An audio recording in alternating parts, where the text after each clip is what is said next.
¿Negaría yo a Jesús o solo le pasó a Pedro? De eso te quiero hablar en unos pocos minutos.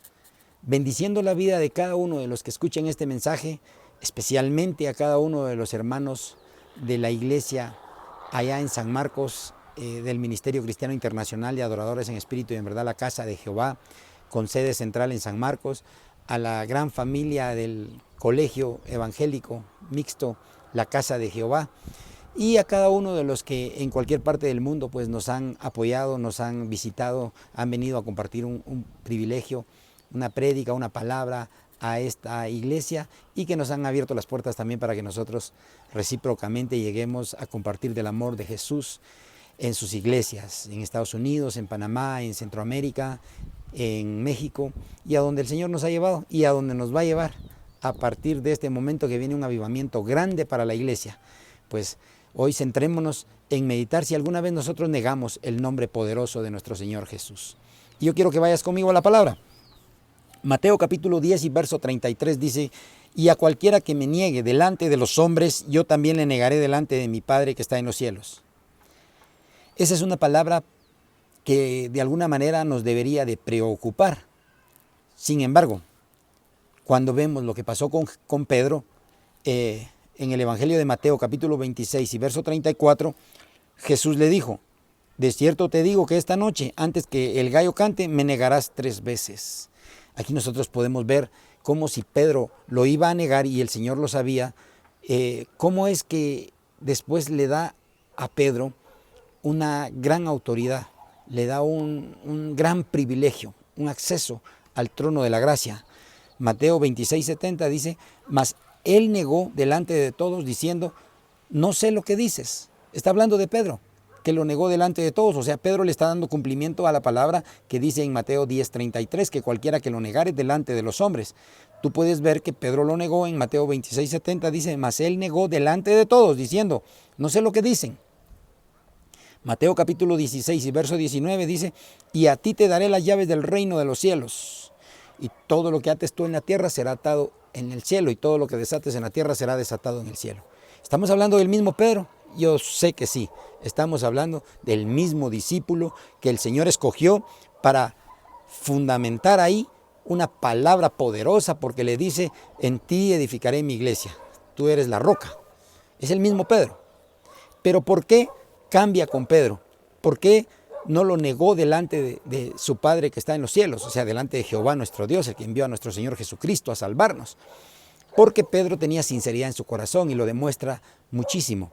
Tú vas a encontrar, yo quiero que medites la palabra, busca, indágate y ve cómo Pedro, cuando sabe que el Señor Jesús es el Hijo de Dios, le dice: tú eres un hombre santo, tú eres, no tienes pecado, apártate de mí que yo soy un hombre pecador. Eso le quiso decir. O sea, le dijo: tú eres tan santo, tú eres tan lindo, tan bello, que yo no soy quien para estar cerca de ti. Y yo creo que no solo le pasa a Pedro. Muchos de nosotros no nos atrevemos a llegar a la iglesia o a convertirnos en el Evangelio porque creemos que estamos mal, que estamos sucios, que estamos en pecado. Y lo que al Señor le agrada es nuestra sinceridad y que nos convirtamos a Él para que Él no nos niegue delante de Dios en los cielos. Sea Él nuestro abogado y sea Él el que interceda por nosotros y que pueda anotar nuestro nombre en el libro de la vida. Y de eso quiero exhortarte hoy brevemente. En Hechos capítulo 14 y verso 22 dice que es necesario que a través de muchas tribulaciones entremos en el reino de los cielos. Yo creo que es una gran tribulación la que puede uno pasar antes de entrar en el reino de los cielos, más que todo cuando uno niega el nombre de Jesús.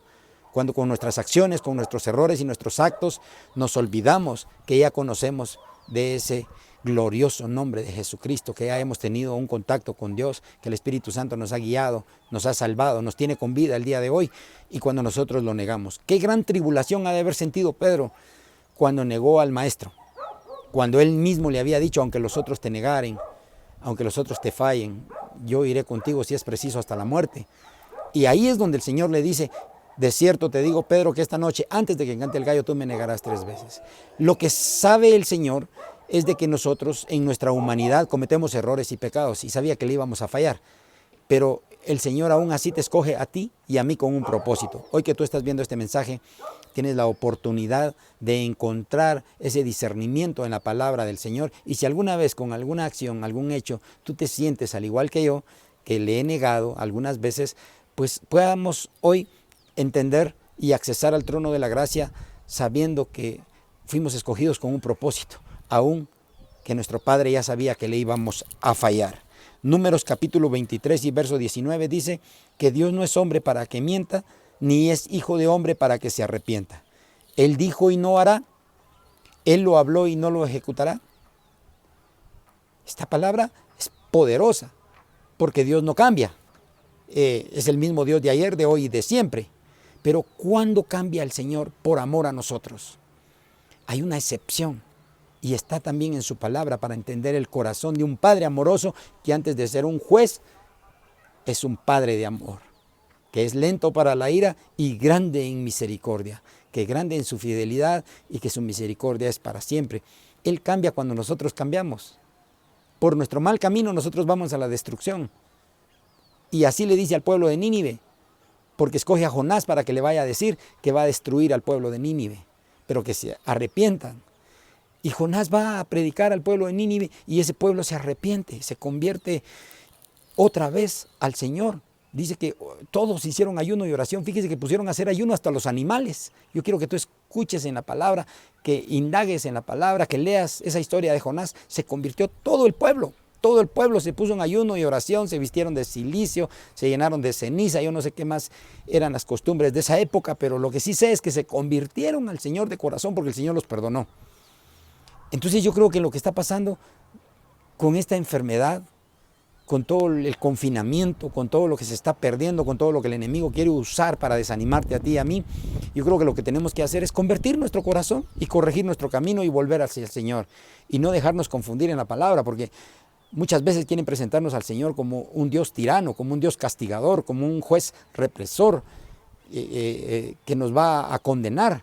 No, dice Juan capítulo 3 y verso 16, que de tal manera amó Dios al mundo que envió a su Hijo unigénito para que todo aquel que en Él crea no se pierda, mas tenga vida eterna.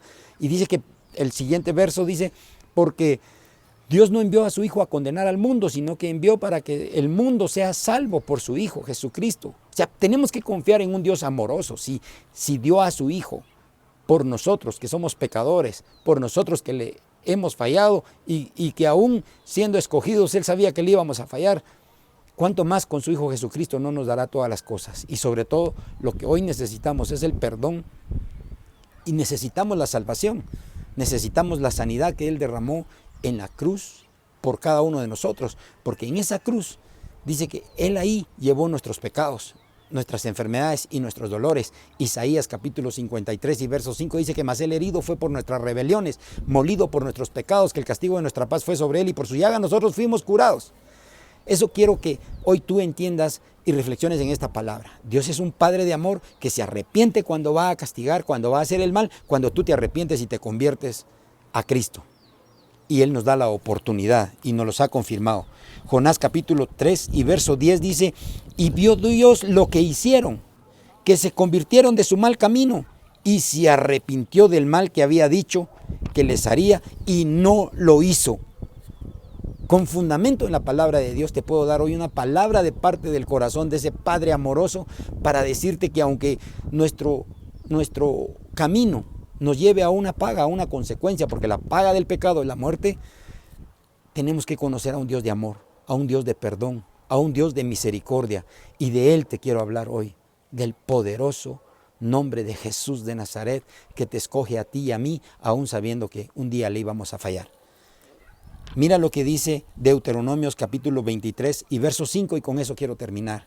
Y quiero que tú estudies esa historia en casa, la historia de Balaam, porque él fue llamado para maldecir. Y dice que, mas no quiso Jehová tu Dios oír a Balaam, y Jehová tu Dios convirtió la maldición en bendición, porque Jehová tu Dios te amaba, el mismo Dios que nos amó desde antes de la fundación del mundo. Nos dio un propósito, nos dio un camino, nos dio una esperanza, nos envió a su Hijo a morir por nosotros, para salvarnos, para mostrarnos que nos ama. ¿Cuánto más en esta tarde, si yo, mi familia, mi pueblo, mi ciudad, se convierte a Dios, le pedimos perdón para que pare esta enfermedad? ¿Por qué no lo hacemos juntos? ¿Por qué no le pedimos que sane nuestra tierra? ¿Por qué no nos convertimos de nuestro mal camino, de nuestra maldad? Y si Dios había permitido que esta enfermedad hiciera estragos, la detenga. Él tiene el poder para detenerla hoy mismo. Y convierta esa maldición, esa plaga, esa peste que vino a afectar a familias enteras, que la convierta en bendición para cada uno de nosotros. Oremos en el nombre de Jesús por nuestra familia, por nuestros hijos, por nuestro ministerio, pero sobre todo por nuestra ciudad. Que Dios sane nuestra tierra. Padre, en el nombre de Jesús, te pido la dirección de tu Santo Espíritu para seguir compartiendo una palabra de amor con el prójimo y para exhortarte a ti, que si alguna vez le hemos fallado, si alguna vez lo hemos negado, sepamos que el Dios maravilloso de amor convertirá la maldición que venía sobre nosotros por la paga del pecado en bendición por el simple hecho de convertirnos de nuestro mal camino, de convertir nuestro corazón a ese Dios de amor. Te bendigo en el nombre de Jesús, te agradezco este tiempo y te pido tus oraciones unos por otros, amándonos unos por otros y pidiendo unos por otros para salir de esto, y pronto podemos volver a vernos. Voy a ir a orar por ti allá a la oficina, voy a ir a orar por ti a donde tú me digas. Quiero compartirte de este gran amor que hay en mí, que puso Dios acá, que depositó, pero que fue con un propósito desde antes de la fundación del mundo. Mi llamado es para llevarte a ti una palabra de exhortación. Él no vino a condenarte, a ti ni a mí, vino a salvarnos. Y Él nos da la oportunidad hoy para que podamos convertir nuestro corazón, echar fuera todo temor, y ese perfecto amor eche fuera todo el temor a esta enfermedad y nos dé la victoria en Cristo Jesús. Si tú te saliste un momento de la presencia del Padre, es tiempo de volver tu corazón. Si tú te equivocaste en el camino, es tiempo de corregir el rumbo y regresar a la bendición que Dios tiene para ti. Y si tú nunca habías conocido al Señor, dile: Padre, me arrepiento de mi mal camino, me arrepiento de mis pecados. Dame un corazón sincero para arrepentirme genuinamente y buscarte a ti como mi Padre de amor para encontrar esa salvación para mi alma. Te pido perdón por mis pecados y te doy gracias porque sé que soy salvo en ti, Cristo Jesús, y que tengo vida eterna. Hasta la próxima. Un abrazo y que la bendición de Dios esté contigo.